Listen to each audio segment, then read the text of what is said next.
Salut Natacha, Bonjour Julien. comment vas-tu ce matin dans cet épisode numéro 14 de Et allez encore une coach? Eh ben, je vais très bien. Je suis ravie d'être là avec toi et je sais pas trop à quoi m'attendre, mais j'ai hâte qu'on commence. Très bien, je te remercie d'être venu jusqu'à moi. Et ma question, alors je te raconterai comment moi j'ai entendu parler de toi au début, mais pourquoi t'as voulu venir me voir aujourd'hui puis faire cette interview avec moi? Qu'est-ce qui t'a dit oui en toi?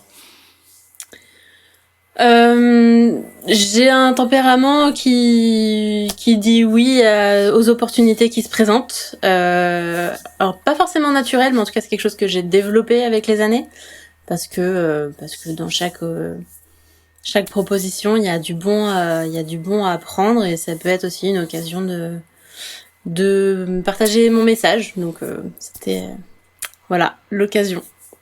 Génial, partager ton message. Alors ça déjà, j'adore justement. Ce message, ce manifeste qu'on porte toutes et tous et que les réseaux sociaux pour moi amplifient. Et ça, c'est génial. Et le message du coaching, c'est ça aussi moi que je veux montrer et apporter dans cette série. Bah oui, il y a des coachs, c'est un super métier. Je l'incarne moi en création de contenu. Natacha, elle va nous parler de sa teinte à elle, de sa manière de le faire.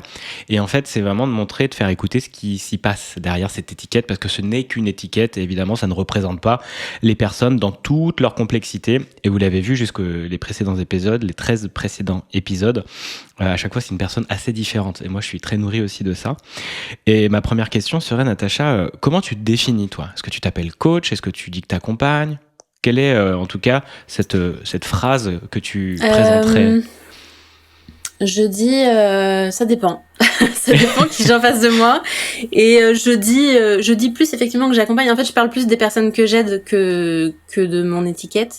Ok. Et je dis que j'aide les femmes qui ont vécu des agressions sexuelles à vivre une vie plus épanouie et à se sentir puissante et libre. Et du coup, ça va dépendre. En général, effectivement, le mot coach, je l'emploie de moins en moins parce que, comme tu disais, il y a à boire et à manger à la fois dans les coachs et dans la perception qu'on en a. Et donc du coup, ça peut être un frein en fait quand j'ai des personnes en face de moi qui ont besoin d'être aidées. Parfois, d'entendre coach, ça va les rebuter, alors que factuellement, elles ont besoin d'aide et je peux les aider. Et ce serait dommage que juste en utilisant un mot que elles perçoivent d'une certaine façon, elles puissent pas être aidées. Ouais. C'est vrai que ça peut fermer ce premier contact. Mm. Et après, évidemment, on voit très bien que toi, donc, tu aides les femmes qui ont vécu des agressions sexuelles à vivre une vie épanouie. Et quel autre métier aurait pu être fait, à part ce métier de l'accompagnement, du coaching, que toi, t'aurais pu prendre, ou toi, t'as trouvé que cette forme, c'était la meilleure pour toi pour aider ces personnes-là de cette manière? Quand j'étais au lycée, au moment où il fallait choisir sa voie, je voulais être psy. En tout cas, ça m'attirait.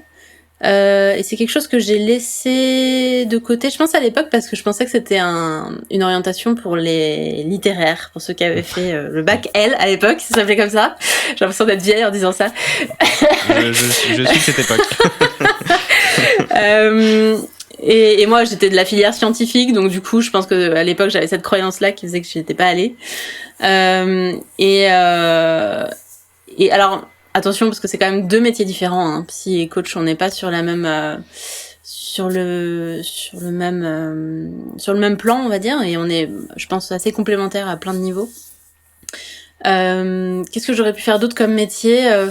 En fait, je les ai faits, c'est-à-dire que moi, je suis passée à la base par l'informatique, j'ai été directrice générale de start-up, donc vraiment rien à voir. Mais en fait, c'est dans la relation humaine que mes compétences de coaching ont été mises en lumière. Et moi, j'aime bien dire aujourd'hui qu'en fait, je suis coach depuis la maternelle, parce que j'ai l'impression d'avoir toujours fait ça, en fait.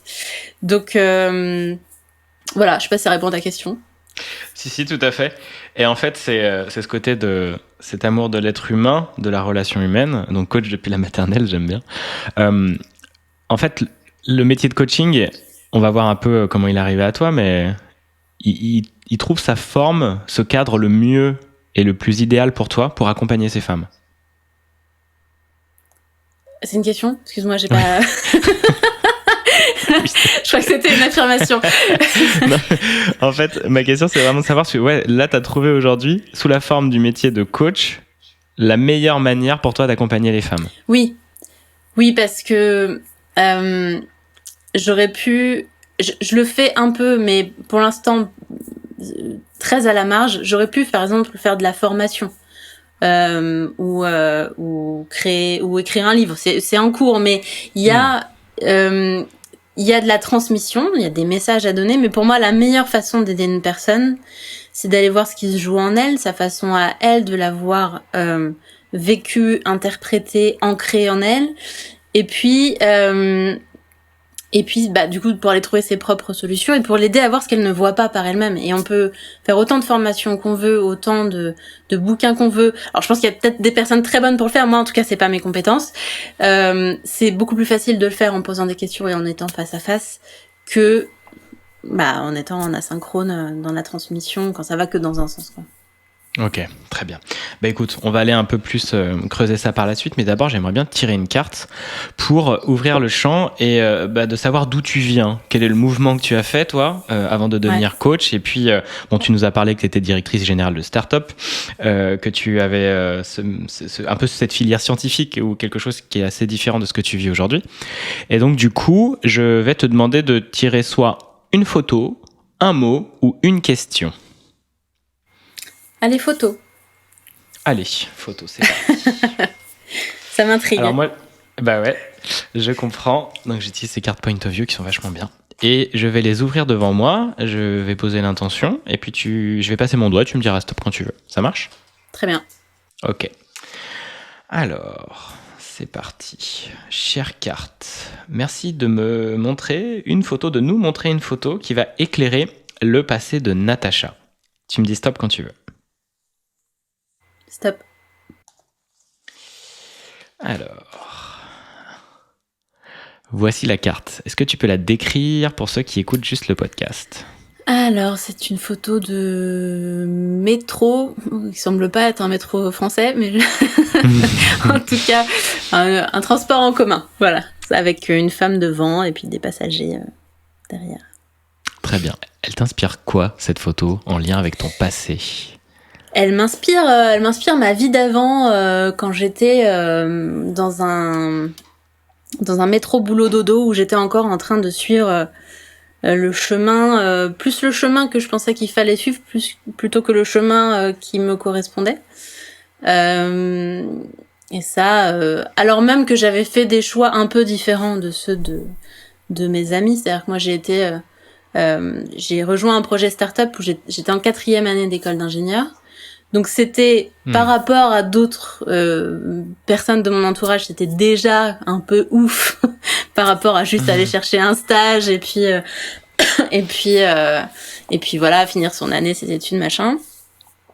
Mais malgré tout, j'étais encore vachement dans ce truc de pour être heureux dans la vie, il faut faire passer son bac, faire des études, avoir un bon salaire, un CDI, et puis acheter une maison, avoir un chien, faire des enfants, et et voilà. Et là seulement à ce moment-là, tu seras accompli et ta vie sera parfaite. Donc cette image-là, voilà, me ramène à ça, à ce moment-là où j'étais juste en train de suivre un chemin qui était déjà tout tracé, sans vraiment me poser la question de est-ce que c'était le bon chemin pour moi. Voilà ce que ça m'inspire, en gros. Très bien. Et il y en a qui sont très heureux dans ce chemin-là, et c'est parfait pour eux. Ça l'était pas pour moi. Tu as tout à fait raison. En fait, ce chemin, il n'est pas à critiquer autre. S'il ne nous va pas et qu'on s'en rend compte et que les émotions vécues, et la frustration et l'énervement, la colère en nous viennent indiquer que justement il nous va pas, c'est notre responsabilité de le changer. Mais s'il nous va et qu'on est ok et que c'est très bien pour nous, ouais, tant mieux en fait, j'ai envie de dire, c'est clair quoi. C'est hyper intéressant. Ce schéma toujours un peu classique de oui, on a un truc qu'on a envie de sortir, se mettre au boulot dodo, ça nous épanouit pas. Toi, t'étais sur ces rails et il y avait quand même un peu de cette envie départ de psychologie, tu disais. Bon, t'étais en S, donc non, ça c'est pour les L, c'est pas pour moi et tout. Et comment justement t'es arrivé à te dire, je crois que je vais changer de métier, je vais changer de vie, je vais devenir coach. Quel a été un moment le début de cette transition ? Alors là, il faudrait 1 heure et demie de podcast, je pense, mais si tu veux, moi, j'ai changé plein de fois de métier, j'ai fait pas mal de choses, et en fait, de l'extérieur, on pourrait avoir l'impression que j'ai pas mal fait la girouette. En fait, je me suis réalignée régulièrement en prenant un peu de recul et en me posant des questions. Donc à la base, j'étais développeur web, je faisais des sites web. Ensuite, j'ai rejoint ce projet startup où je suis rapidement devenue la directrice générale de cette boîte. Et puis après, je suis partie de ce truc-là. Je me suis intéressée pendant ces années de startup à l'agile, qui est une méthode, qui est c'est pas une méthode, c'est une philosophie pour gérer des projets à la base informatiques, qui m'a vachement reconnectée à l'humain en fait, au bon sens, aux relations, etc. Et donc j'ai commencé à m'intéresser à l'intelligence émotionnelle, à des choses qui en fait m'avaient toujours attirée. Puisque quand j'étais petite, moi j'adorais me mettre sur un banc, regarder les gens passer, se dire mais comment ça se fait que lui s'habille comme ça, pourquoi elle marche comme ça, pourquoi elle parle comme ça. Enfin, voilà, j'ai toujours adoré ça, mais bon pour moi c'était un hobby quoi. Et donc voilà, donc j'ai quitté cette start-up là parce que j'avais envie de faire autre chose. J'ai eu ma fille en fait, j'ai passé 1 an avec ma fille qui venait de naître. Je suis repartie faire du coaching agile, de la gestion de projet dans une boîte en tant que salariée. Je me suis rendu compte que c'était vraiment pas pour moi. Alors il y avait des trucs très intéressants, hein, mais le fait j'étais dans une grosse boîte, donc c'était assez rigide. Moi, je venais de ce truc start-up où j'aime bien que ça bouge, qu'on puisse prendre des décisions pour que ça change, etc. Je me suis dit, j'ai pas envie de me battre contre des moulins à vent. Mon énergie est plus précieuse que ça, donc je suis partie de ce truc-là. Et en fait, je suis partie sur les routes avec le père de mes enfants à l'époque, et donc ma première fille qui était là. Et on allait faire un tour de France en camping-car pour aller rencontrer des gens qui avaient choisi des modes de vie différents. Génial. Parce qu'on sentait qu'on était attirés par autre chose et qu'on avait aussi envie de partager ce truc-là, donc on voulait réaliser un documentaire sur le sujet.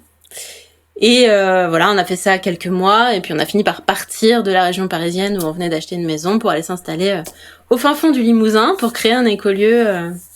Voilà, tout ça pour t'amener où exactement, parce que je réponds pas vraiment à ta question. Le fait c'est que du coup, en créant cet écolieu, on a accueilli énormément de woofers. Je sais pas si tu connais le woofing. Ouais. Bah, tu peux expliquer pour ceux qui connaissent pas? Donc le woofing, le principe, c'est que des personnes qui sont intéressées par l'agriculture écologique notamment puissent aller dans des endroits, des fermes en l'occurrence, mais pas que, pour pouvoir goûter à cette vie-là, à ce monde-là, et en échange donc ils donnent un coup de main et en échange ils sont nourris, logés, enfin voilà. Donc c'est un deal gagnant-gagnant. Bon, il se trouve que nous, on a accueilli peut-être une centaine de woofers, voire plus. Et en fait, on travaillait pas beaucoup parce qu'on passait notre temps à table à philosopher. Et moi, ce que j'adorais le plus dans le fait d'accueillir les gens chez moi, c'était qu'ils repartaient pas du tout comme ils étaient venus, quoi. Et j'aimais tellement ça que je voulais organiser des retraites. J'étais en mode où je voulais acheter la maison d'à côté pour pouvoir faire un lieu d'accueil, etc. Et à ce moment-là, il y a une personne avec qui je travaillais qui m'a dit, mais attends, prends un peu de recul, pourquoi t'as envie de faire tout ça? Qu'est-ce qui guide ça? Et donc c'est là que ça m'a mis en lumière qu'en fait j'adorais aider les gens à se mettre sur le chemin qui les rend heureux. Donc c'est comme ça que je me suis orientée vers le coaching. Je me suis formée auprès de David Laroche. Alors, cool. Je dis ça et tout en sachant ce que ça peut créer, parce que David Laroche, on l'aime ou on l'aime pas, en général. Ici, on l'aime. Et puis, jugez si vous avez envie de juger. On s'en fiche de vos jugements. En tout cas, voilà, après, vous avez le droit de penser ce que vous pensez. Moi, j'adore. En l'occurrence, David Laroche, je le connaissais assez peu et j'avais pas spécialement une super image de David Laroche avant de rentrer dans l'école.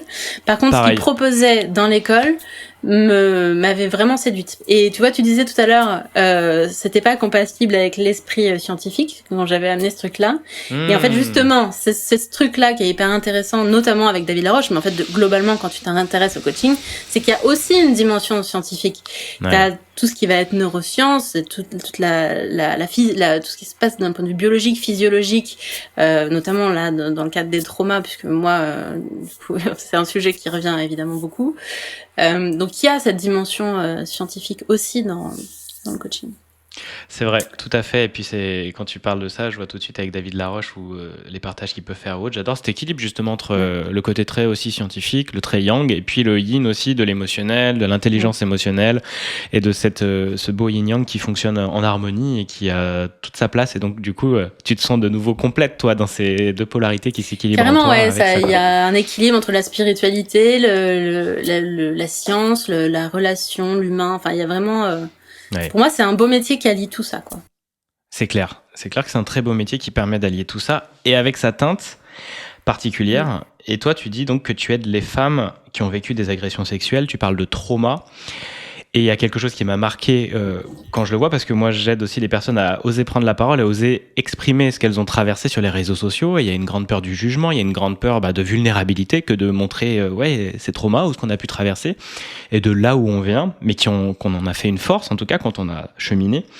Et toi justement, tu marques sur ton profil LinkedIn de la femme victime d'agression sexuelle à la déesse épanouie et puissante. Est-ce que tu peux nous parler, si tu l'acceptes, de justement comment ce trauma t'a construite et t'amène aujourd'hui à être face à moi? Euh, quand j'étais adolescente, moi j'ai vécu une agression sexuelle qui a eu un très très gros impact dans ma vie à plein de niveaux, dans plein de domaines, mais notamment dans ma vie sexuelle et du coup dans ma vie de couple. Et ça a été une très très grande souffrance. Et ça a été une grande souffrance, d'autant plus que pour moi c'était une fatalité. En fait, pour moi j'étais cassée. Ce jour-là, quelque chose s'était brisé en moi. Et on ne pouvait rien y faire. C'était comme ça. J'étais passée du monde des normaux à quelqu'un de différent qui pourrait jamais avoir une vie sexuelle épanouie, qui ne pourrait jamais être en paix avec les approches de son conjoint, qui pourrait jamais être en paix avec le fait que mes enfants aillent à un anniversaire de copains sans que je sois présente. Donc voilà, il y avait ce truc-là, pour moi, c'était comme ça, et je pouvais rien y faire. Et j'ai vécu très longtemps comme ça, quasiment 17 ans en fait, avec ce truc-là de, bon bah voilà, juste apprends à mieux le gérer, apprends à faire avec, quoi. Et, à un moment, ça a atteint un niveau tel que pour moi, c'était plus possible de vivre comme ça. Et donc, du coup, j'ai mis du temps à avoir ce courage-là, mais c'est normal. On peut pas.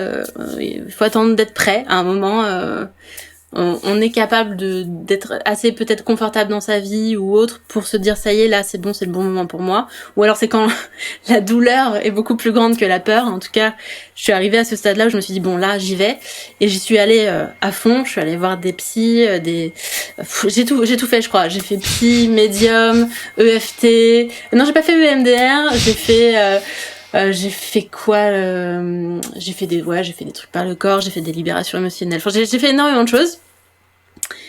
Et puis il se trouve que c'était aussi pendant ma formation à l'école de coaching, qui est une école où on s'entre-coach énormément. Il y a beaucoup de pratiques. Et donc du coup, ça m'a permis aussi de beaucoup travailler là-dessus. Donc je te raconte pas la tête de mes camarades quand je leur amenais ce sujet en tout début d'année. Ah bah, tu veux pas plutôt que je t'aide à trouver comment tu fais pour ramener ta voiture au garage? T'as pas un truc plus simple. Voilà. Mais voilà. Et donc du coup j'ai avancé là-dessus. Et en fait, quand je dis j'ai avancé, c'est-à-dire que j'ai atteint un niveau de bien-être par rapport à ça que j'aurais pas imaginé possible. C'est-à-dire que non seulement c'est dépassé, mais je suis hyper à l'aise avec ça. Et alors attention à ce que je vais dire, prenez-le avec des grandes pincettes pour vous, mais j'ai même de la gratitude pour ce que j'ai vécu. Ce qui ne veut pas dire, évidemment, que je cautionne ce qui s'est passé et que je voudrais que ça se reproduise, etc. Pas du tout, c'est pas du tout ce que je suis en train de dire, mais je reconnais aussi que ça a eu des avantages dans ma vie.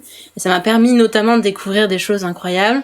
La sexualité sacrée, je pense que je n'aurais jamais été vers ce truc-là autrement. Et aujourd'hui, j'ai une relation incroyable avec mon chéri. Donc, grâce à ça, je pense. Je suis passée par la douleur pour pouvoir construire une relation saine aujourd'hui et magnifique. Eh bien, merci beaucoup pour ce partage et Je l'entends beaucoup aussi dans les podcasts que j'écoute ou justement dans le développement personnel ou les personnes qui sont résilientes et qui traversent des choses comme ça, de remercier en fait ce qui s'est passé parce que c'est ce qui nous construit énormément. Ensuite, si on fait le choix justement, alors ça a pris du temps et le temps est bon et long et on peut voir à quel moment c'est le plus juste pour nous, mais le timing divin est là aussi selon moi et que tu tombes ensuite avec la formation et que ça permette aussi d'aller travailler sur ces libérations-là, c'est parfait finalement pour toi. Et moi, j'ai connu par exemple une rupture après 8 ans qui m'a beaucoup impacté, mais elle m'a énormément construite aussi. En 2 ans, j'ai fait un bond de ouf, quoi. Enfin, c'est 1 an et demi. C'est incroyable à quel point aussi de cette douleur, j'ai pu aussi la transformer et j'aurais pu le garder aussi très longtemps ou me dire, bah voilà, tu parles de fatalité, on peut souvent se sentir en fatalité, en victime et être enfermé dans ce rôle-là. Et donc, c'est chouette de faire entendre que oui, il est possible de s'en sortir avec le temps, avec l'accompagnement, mais il est possible de s'en sortir, avoir une vie épanouie aujourd'hui, surtout en partant de traumas sexuels qui sont très lourds aussi à porter. Donc merci pour ce partage. Alors attention, le statut de victime n'est pas non plus à précise. À critiquer. Le statut de victime, on en a besoin parfois. On en a besoin pour accepter ce qui nous est arrivé, pour être... moi, j'ai eu besoin d'être reconnue en tant que victime pour pouvoir ensuite en sortir. Le danger, entre guillemets, c'est de rester dans ce statut de victime et de construire son identité autour de ça. Et là, ça, du coup, c'est là qu'on s'enferme effectivement dans ce statut et qu'on peut difficilement dépasser du coup Merci de le préciser, tu as raison, parce qu'effectivement, c'est comme si on voulait un peu nier déjà, si on niait le côté victime, nier l'émotion qu'on a, nier ce qu'on traverse, et de même pas vouloir le voir. Alors là, peut-être qu'on le met vraiment profond, et dans l'inconscient, ça a fait vraiment beaucoup de dégâts. Donc de passer par cette étape, oui, j'ai été victime, et ensuite je peux en sortir, mais au moins je le reconnais, je le vois, tu as tout à fait raison. Ouais, c'est hyper important. Merci Natacha. Comment ça s'est passé? Parce qu'aujourd'hui, tu es hyper à l'aise, comme tu dis, pour en parler.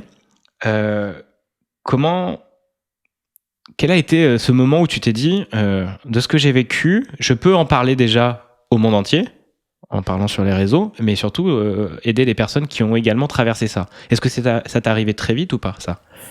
En fait, ça faisait un moment que je me disais que j'avais envie d'aider ces femmes-là, mais comme j'avais pas dépassé ma propre histoire, je me sentais pas capable de le faire. Parce que ce serait pas juste pour ces personnes-là que... parce que moi j'ai pas dépassé certaines choses, je sois pas en mesure d'avoir un recul suffisant pour les aider sur leurs problématiques sans faire de projection, etc. Donc j'avais vraiment besoin moi déjà d'avancer là-dessus pour pouvoir être en mesure de les aider. Et je crois que vraiment ce qui m'a fait switcher en me disant mais vraiment il faut que je les aide, c'est un hasard de la vie. J'ai pris une autostoppeuse sur le chemin pour rejoindre mon chéri et on a discuté pendant 1h30 de pas mal de choses et à un moment est venu le sujet, alors assez vite d'ailleurs. Et je lui expliquais ce qui m'était arrivé, comment j'avais transformé ça et comment c'était magnifique dans ma vie aujourd'hui grâce à ça, grâce à ce chemin, etc. Et cette jeune femme qui avait peut-être 10 ans de moins que moi m'a expliqué, c'est incroyable ce que tu me partages parce que c'est exactement ce que j'ai vécu et ce que je vis encore. Et rien que d'avoir discuté avec elle, rien que de lui avoir transmis ce message de en fait tu peux aller au-delà, elle est ressortie rayonnante et pleine d'espoir. Et vraiment l'espoir c'est ce dont j'ai manqué moi pendant 17 ans. Et donc là je me suis dit il y a quelque chose à faire quoi. Et quand je me dis il y a quelque chose à faire, je me dis même pas il y a que moi qui peux le faire, mais il y a quelque chose à créer pour que ça se sache en fait. On sait à peine que on peut aller voir un psy et que ça peut aider. C'est-à-dire, même moi, je me suis même pas dit pendant 17 ans, je vais aller voir un psy pour aller mieux. Je me suis même pas dit ça. Je me suis dit en fait, il y a rien à faire. C'est même pas la peine que j'aille voir un psy. Je vais aller en face de quelqu'un, je vais revivre le truc, je vais souffrir. J'ai pas envie quoi. Donc je me dis il y a vraiment quelque chose à faire pour faire en sorte que ça se sache que ce n'est pas une fatalité et qu'on peut vivre. On peut vivre au moins aussi bien qu'avant, si ce n'est mieux, en allant à la fois comprendre ce qui se joue en nous, en allant lever ce qui nous freine, ce qui nous fait souffrir, et puis en profitant pour aussi se construire la vie qui nous parle vraiment. Notamment dans la sexualité, j'ai beaucoup de femmes qui viennent me voir en me disant j'aimerais une sexualité normale, donc grosse guillemets sur normal, parce que en plus il y a un domaine où la normalité ça n'existe pas, c'est bien la sexualité. Et donc d'aller voir ensuite c'est quoi la sexualité qui te correspond en fait. Et donc ça marche évidemment pour tous les domaines. Génial. Ça, j'ai envie qu'on parle après un peu de sexualité sacrée parce que j'ai sorti un numéro de ma newsletter sur Telegram de Bienvenue dans le monde 2. C'est un podcast et une newsletter par abonnement sur les pratiques de l'énergétique, de l'invisible, qui m'ont beaucoup construite. Et il y a justement Emmanuel Duchesne qui parle de la méditation orgasmique. Et c'est hyper intéressant cette approche-là aussi, qui vient des États-Unis, de Nicole Dedon, et aussi un peu du mouvement slow sex. Et c'est hyper intéressant. Mais avant, moi, je veux revenir sur le fait de à quel moment donc. C'est génial, cette autostoppeuse, ce cadeau de la vie, évidemment. Le sujet arrive naturellement. Et oui, tiens, t'as vécu exactement ce que je viens de moi de traverser. Donc, je l'ai dans mes cellules et je l'ai compris, je l'ai digéré. J'en ai fait un beau compost qui m'a permis d'éclore moi. Et à quel moment ensuite tu te mets sur les réseaux, tu oses faire entendre ça sur les réseaux sociaux? Parce que souvent je vois des personnes qui peuvent le parler en petits groupes, en vrai, mais sur les réseaux il y a vraiment cette peur de waouh, ma parole est vraiment mise à nu devant la terre entière et je vais me faire dégommer parce qu'on connaît les haters, on connaît tout ça, et on en a vraiment grand peur. Alors je l'ai pas publié tout de suite et la première publication que j'ai faite, ça a été une sorte de coming out pour moi de ça y est, allez, il faut que j'en parle, quoi. Il y avait un truc de toute façon, c'est trop fort, je peux pas garder ça pour moi. Tu vois, il y a une espèce de truc de il faut que ça sorte. Ça devient limite douloureux, en fait, à force de le garder pour moi, il faut vraiment que je le sorte. Et donc, je l'ai publié, et effectivement, ce truc de, il y a plein de gens qui vont voir d'un coup, je l'ai eu parce que ce post-là, en l'occurrence, a eu énormément de succès. Je sais pas si on peut dire ça comme ça. Mais il y a eu... moi, je l'ai posté en me disant, si ça peut inspirer une personne, s'il y a une personne qui le voit et qui se reconnaît et à qui ça peut donner de l'espoir, c'est gagné. Et en fait, il y a 250 000 personnes qui ont vu ce post. Il y a eu des milliers de réactions, des centaines de commentaires, et j'ai eu des dizaines de personnes qui sont venues me parler en privé pour m'expliquer leur histoire, ce qu'elles avaient vécu, ce que ce poste-là leur avait fait, etc. Il y a même des personnes auxquelles je m'attendais pas qui sont venues me parler. Et donc je suis contente d'avoir eu ce courage de l'instant pour publier ce truc-là, parce qu'en fait ça m'a ouvert à ce que je savais déjà mais que j'avais besoin de voir, qui est il y a énormément de personnes qui ont besoin d'être aidées, à qui ça parle, et en fait même si je m'étais arrêtée à ce poste-là, j'ai déjà fait une partie du job. C'est clair. Ouais. Merci de partager ça, parce que pour moi aussi, je le sais à quel point c'est puissant. Et j'appelle ça un peu des coming out de vulnérabilité suprême. Tu vois, t'arrives et une fois que t'as passé ce palier-là, c'est tellement puissant. Et tout le temps, il y a des milliers de retours. En fait, les gens sont hyper touchés par ce que tu vis. Et enfin, tu dis haut et fort ce que plein de gens pensent tout bas, en fait. Et tu fais un bien fou tellement. Surtout sur ce sujet-là qui est tellement tabou, tellement difficile d'exprimer, de partager. C'est compliqué, quoi, d'arriver. Alors, et encore, on vit à une époque où il y a eu le MeToo qui a libéré quand même un petit peu la parole là-dessus. C'est incroyable les avancées que ça a permis. Énormément. Donc on parle beaucoup plus du fait que des femmes et des hommes d'ailleurs, des enfants sont très très régulièrement agressés sexuellement. On parle par contre, je trouve, encore assez peu des conséquences que ça a derrière. Le fait d'avoir une vie sexuelle complètement bloquée, d'être en panique quand notre compagnon ou notre compagne s'approche de nous pour un câlin, ça on n'en parle pas en fait. En tout cas moi j'en entends très peu parler, et pourtant je m'intéresse quand même au sujet depuis un moment. Et voilà, toutes les conséquences. Donc je parle de la sexualité parce qu'effectivement c'est quelque chose qui me parle beaucoup plus et que j'aborde souvent avec les personnes que j'accompagne, mais il y a des conséquences dans tout, dans les relations aux hommes, au travail, dans le fait qu'on va paniquer pour un truc qui en apparence n'a aucun lien, mais en fait qui est très lié profondément en nous, etc. Donc d'ailleurs, sur ce premier post, j'avais eu des réflexions mais ça n'a rien à faire sur LinkedIn. Et putain, ça a tout à faire sur LinkedIn. Parce que ça a des conséquences aussi bien dans la vie professionnelle que personnelle. D'ailleurs, j'avais refait un post derrière. Ça n'existe pas de laisser à l'entrée de l'entreprise toutes nos blessures, tout notre passé, tous les le impacts. trauma, c'est bon, il est pas là. On est neutre personne dans le programme. Et sans parler du fait que ça arrive aussi au sein des entreprises. Donc, Bien sûr. Non, mais c'est tellement important. Et oui, il y en aura toujours pour évidemment voir ce qu'ils n'ont pas envie de voir, mais on est là pour ça. Et merci de rappeler aussi MeToo, la puissance d'un tweet.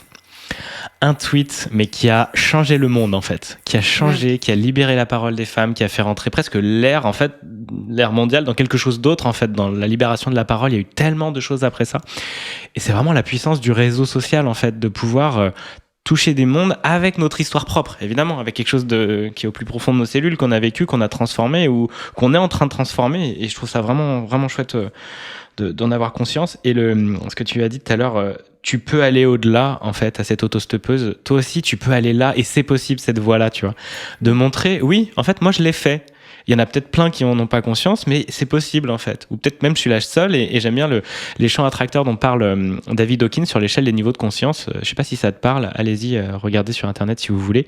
C'est par rapport au niveau vibratoire en fait des choses.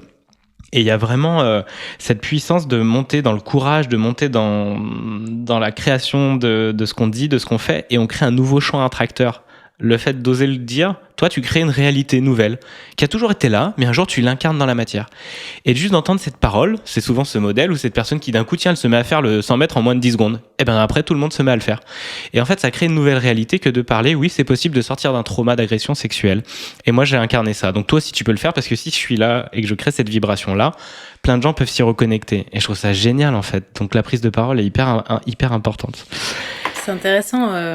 C'est intéressant ce truc de vibrer et montrer tout en moi dans le message que j'ai envie de passer, c'est je l'ai fait, c'est possible, et je suis pas quelqu'un d'exceptionnel, quoi.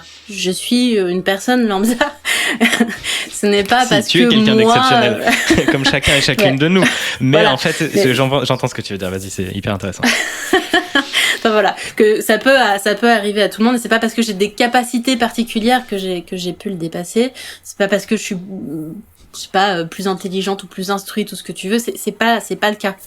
N'importe qui peut y arriver s'il est prêt, s'il en a envie, s'il est accompagné de la bonne manière, si c'est le bon moment pour elle ou pour lui, c'est possible. Tout à fait. Et on entend souvent chez plein de personnes, alors que ce soit dans le business ou que ce soit dans plein d'autres choses, dans les sportivos, si je suis capable, en fait, tu l'es aussi parce qu'ils le savent d'où ils viennent. Et moi, je le sais aussi d'où je viens dans les étapes que j'ai fait, mais il y a 2 ans, jamais je me serais dit, Julien, tu peux faire des interviews, parler de plein de sujets, communiquer sur les réseaux, mais jamais je me serais capable. Alors qu'en fait, on a tout ça en nous. On a vraiment tout ça en nous, et à un moment, il y a quelque chose auquel on se branche et qui nous met en mouvement. Comment t'accompagnes les personnes qui viennent à toi ? Est-ce qu'elles ont toutes vécu des traumas sexuels ?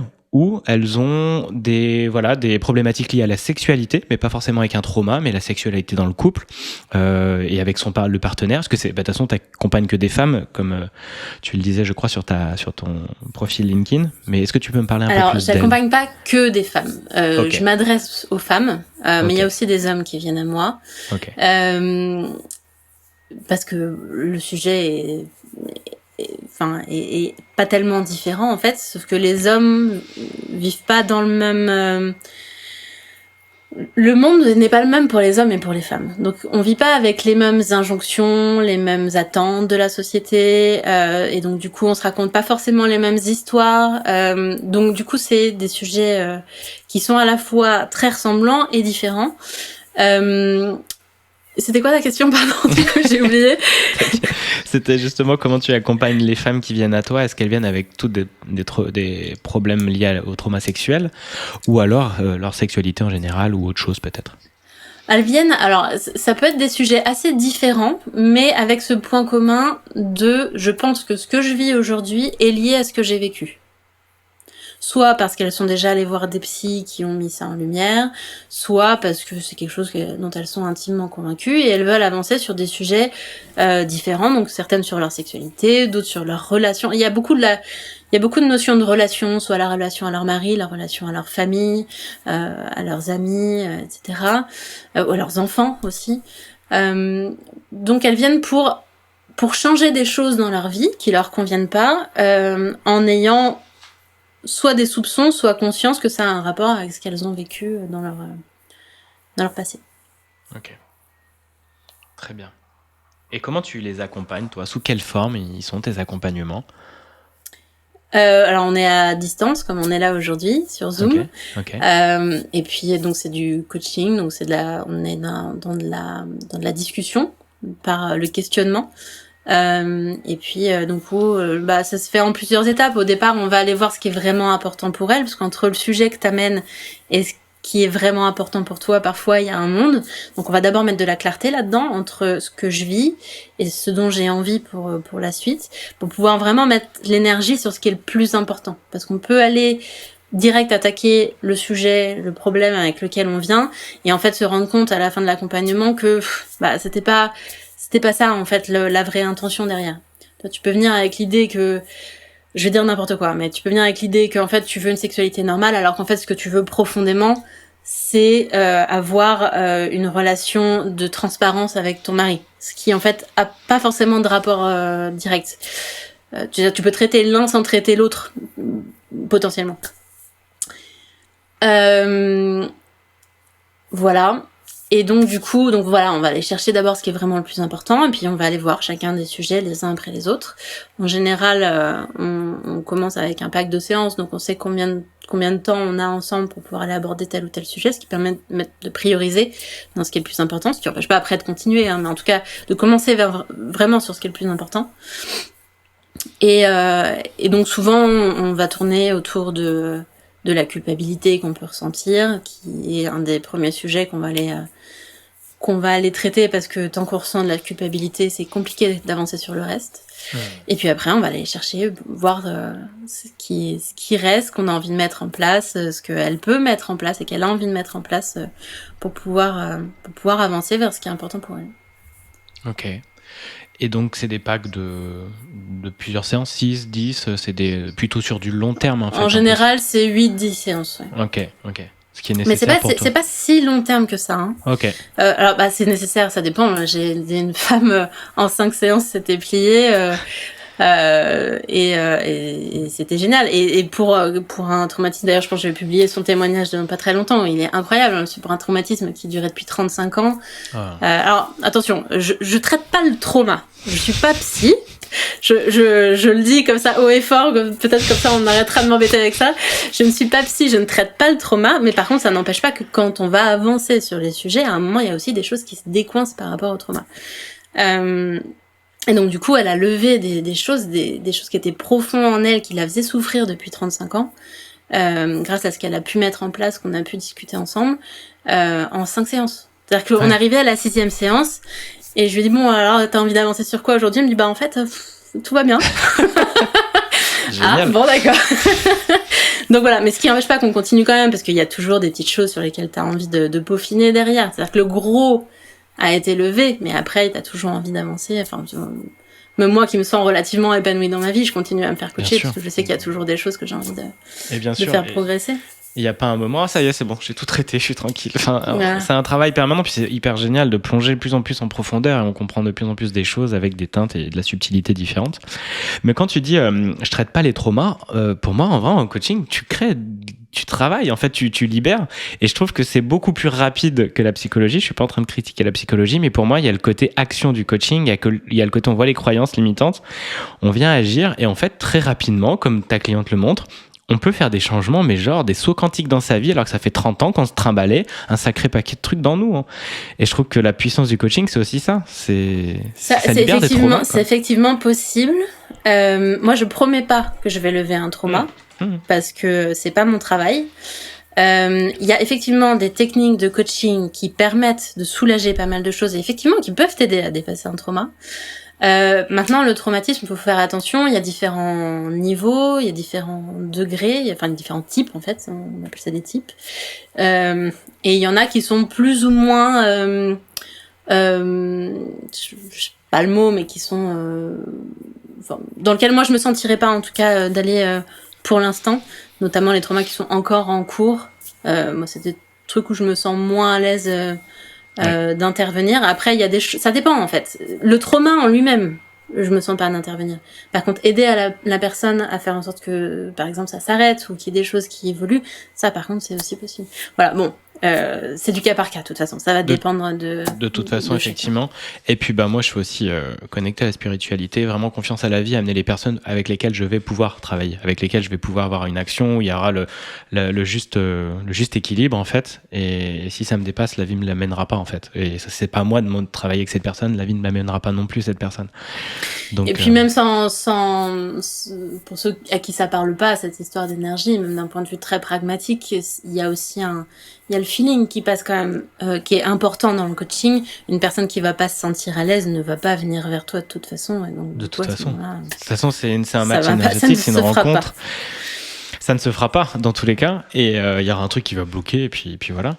Mais je trouve que c'est aussi hyper important d'incarner sa parole, d'incarner qui on est, donc en vrai et sur les réseaux, pour aussi attirer les clientes et les clients de cœur, les personnes qui vont se reconnaître, qui vont voir en toi la vibration, le miroir ou le truc qui, cette personne va m'aider, cette personne me comprend même. Dans l'inconscient, il y a ce truc-là qui fait qu'on attire ces personnes-là. D'où l'importance aussi de partager et de dire haut et fort ce que tu as vécu et comment tu l'as transformé, et puis tes apprentissages réguliers, quotidiens, qui peuvent dans ta vie d'entrepreneur, de femme, de maman aussi, enfin ces choses-là aident beaucoup à transformer et à connaître et amener les bonnes clientes et clients à nous. On avance il nous reste un petit quart d'heure à peu près sur cette émission. Comment ça va, Natacha, jusqu'à présent? Très bien, je suis vraiment ravie, surtout comme je te disais en off, là, ça fait un petit moment que j'ai pas eu l'occasion de poster et du coup de diffuser mon message, donc je suis contente là d'avoir l'occasion de le faire parce que ça me permet de sortir ce truc qui a envie de s'exprimer, tu vois, je suis ravie. Exact, génial. Exactement, libérer son message et son manifeste un peu qu'on a, qui fait qu'on s'est lancé dans cette entreprise, dans ce métier-là, et qu'on a envie de communiquer parce que ça en nous, ça brûle. À un moment, tu disais justement que là, je pouvais pas faire autrement que de poster parce que ça brûle en nous en fait. Moi, je le voyais, j'en avais une frustration énorme de pas m'exprimer. Au début, c'était sur des sujets politiques, écologiques et tout ça. Et il y avait ce truc-là, mais ça me brûlait depuis des années, quoi, tu vois. Et donc, c'est hyper important d'ouvrir les vannes. J'aimerais qu'on parle un peu plus de sexualité sacrée. Et je fais en lien, en fait moi je vais faire le lien avec comment je t'ai connu. C'est par Nicolas Aignon et le magnifique podcast de Génération Do It Yourself de 3h30, même 40 je crois, chez Mathieu Stéphanie. Et il aborde évidemment plein de sujets auxquels je suis hyper connecté, et liés à la spiritualité, à l'énergétique, plein de traumas qu'il a traversés, puis également il parle de sexualité sacrée aussi. Et j'aimerais que tu abordes un peu ce sujet-là, et pour mieux faire un peu comprendre à nos auditeurs et auditrices ce que c'est, et en quoi toi, ça t'a épanoui, surtout venant d'un trauma sexuel qui te refermait beaucoup sur sûrement la sexualité en couple. Alors, avant tout, gros disclaimer, je suis loin d'être une experte en sexualité sacrée. Je pense que j'ai découvert 2% de ce qui existe sur la sexualité sacrée. Juste moi, en fait, j'ai lu le livre dont Nicolas parle aussi dans ce podcast, je pense, qui s'appelle Faire l'amour de manière divine de Barry Long. Donc, c'est un livre que j'avais essayé de lire à l'époque où j'étais pas prête. Et j'avais été vraiment... ça m'avait complètement rebuté, ce truc-là. Et je l'ai relu pendant que j'étais en train de travailler dessus, ce qui m'a permis de me reconnecter, en fait, à l'amour, en fait. C'est-à-dire que moi, quand j'étais encore dans ma douleur, dans ma souffrance, pour moi, le sexe, c'était sale, c'était dangereux, c'était dégradant, c'était vraiment quelque chose à fuir, quoi. Et que je passais mon temps à fuir, d'ailleurs. Et en fait, ce livre notamment m'a permis de me reconnecter au fait que ça pouvait aussi être autre chose. Parce que moi, quand je pensais à sexualité, je pensais à Pornhub, en gros. C'est-à-dire la sexualité que beaucoup de gens pratiquent globalement.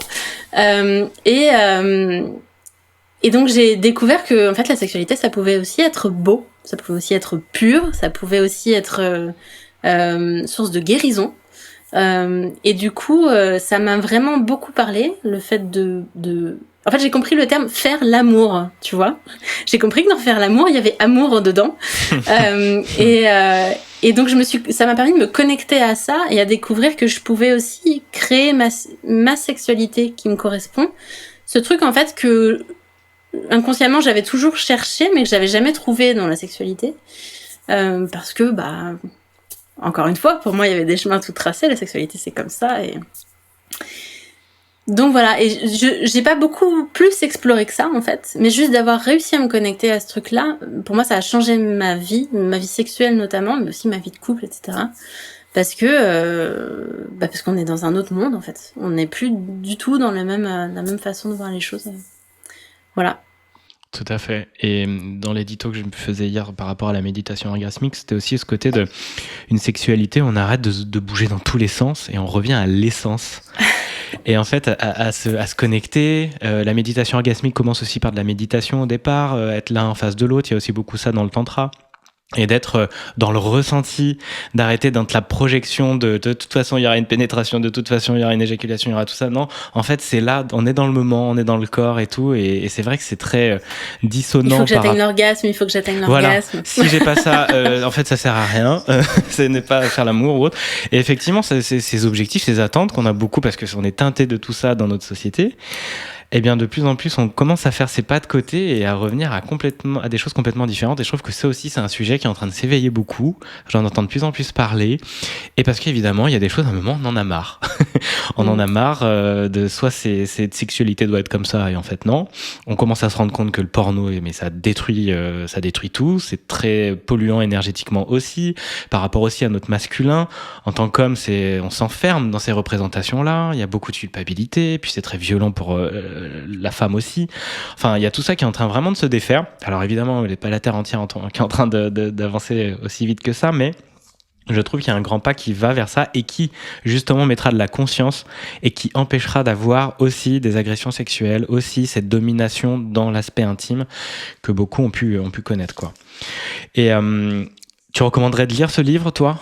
Parce que c'est vrai qu'il est pas au début, on peut le lire et après, en fait, il m'a refermé, mais il y a un temps juste aussi. Ouais. Je pense qu'il faut le lire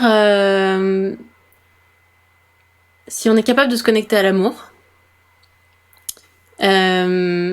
et en étant aussi capable de lire en prenant ce qu'on a envie de prendre et de laisser ce qu'on a envie de laisser. Parce qu'il y a des choses dans ce livre qui...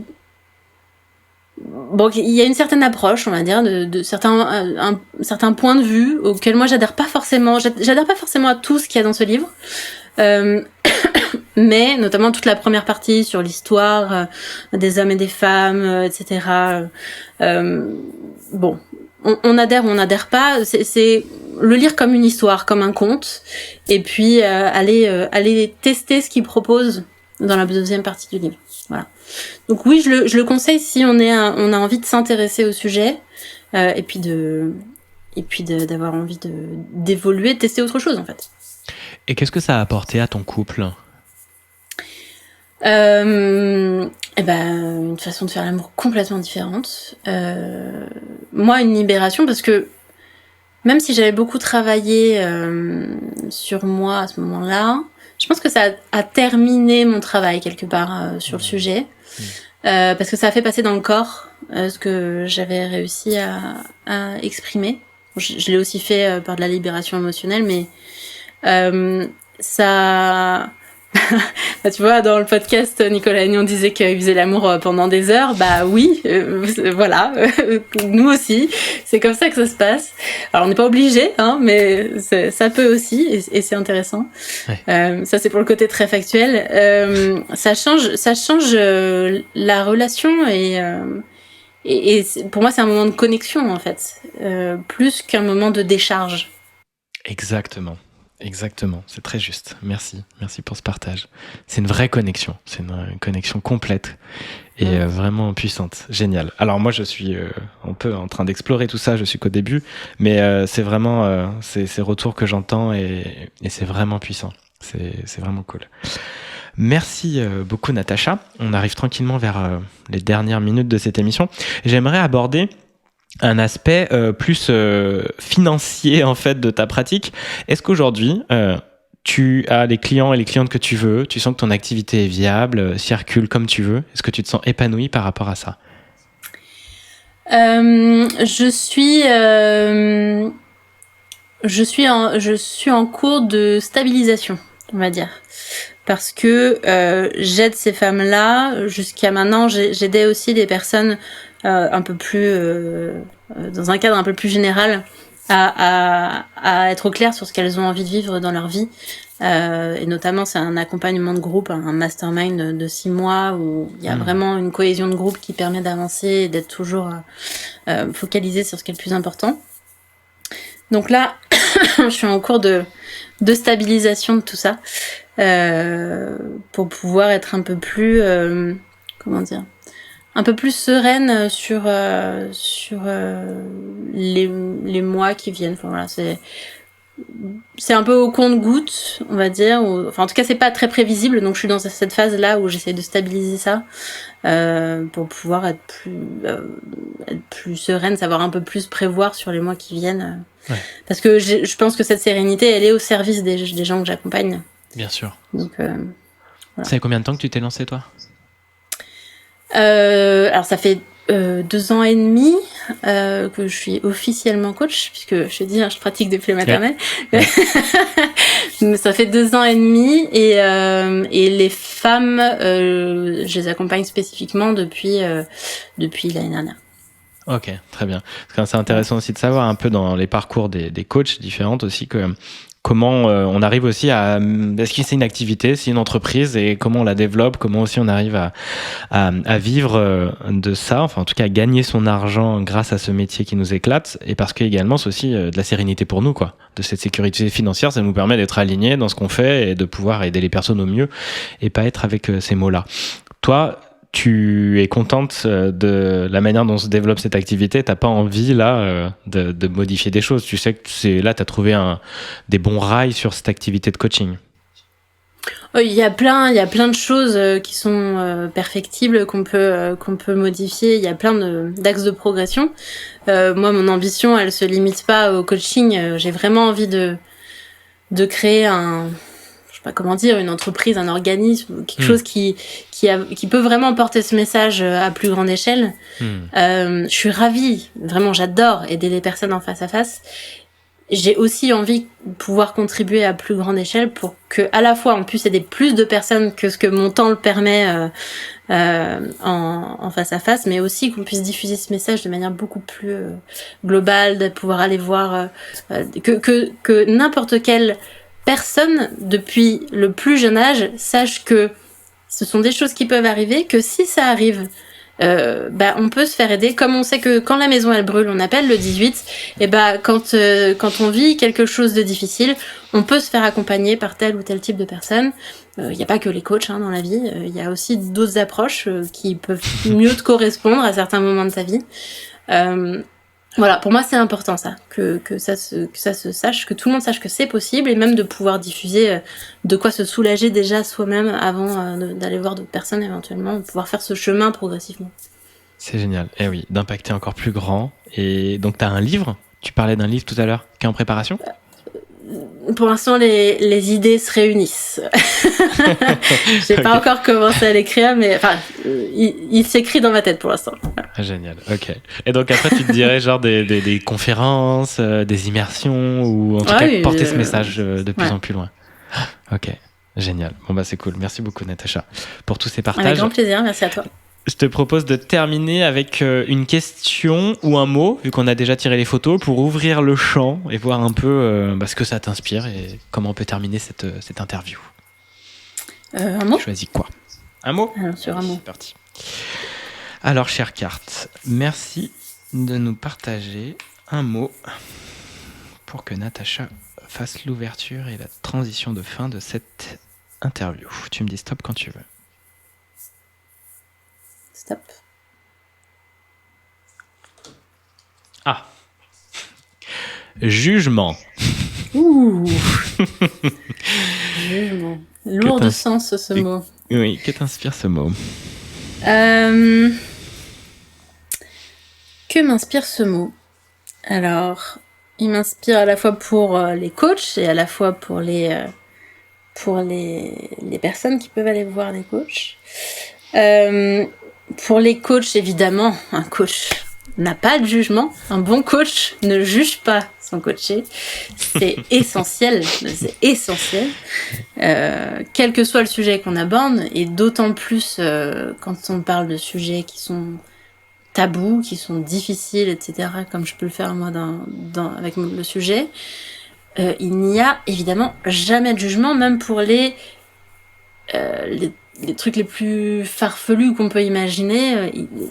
C'est un principe de base du coaching, pas de jugement. Voilà. Et donc du coup pour les coachés, pareil. Alors merci de venir sans jugement sur le coaching, mais même si c'est compliqué, on en a tous.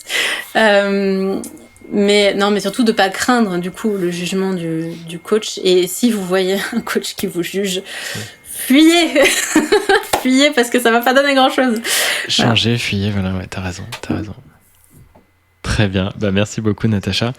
Et oui, puis allez voir de l'autre côté de ce jugement ou de ce du coup préjugé que vous pouvez avoir, allez juste voir de l'autre côté. Bon, est-ce qu'ils sont vraiment comme on le dit ces coachs? Vous verrez bien et regardez les épisodes, vous verrez par justement en 1 heure à quel point vous pouvez avoir une personne très différente et très enrichissante. Eh bien écoute, on va terminer cette interview et pour terminer, des fois j'aime bien poser cette question, là elle m'est revenue, ça fait longtemps. Est-ce que tu as, Natacha, une question à me poser à moi? Est-ce que j'ai une question à te poser?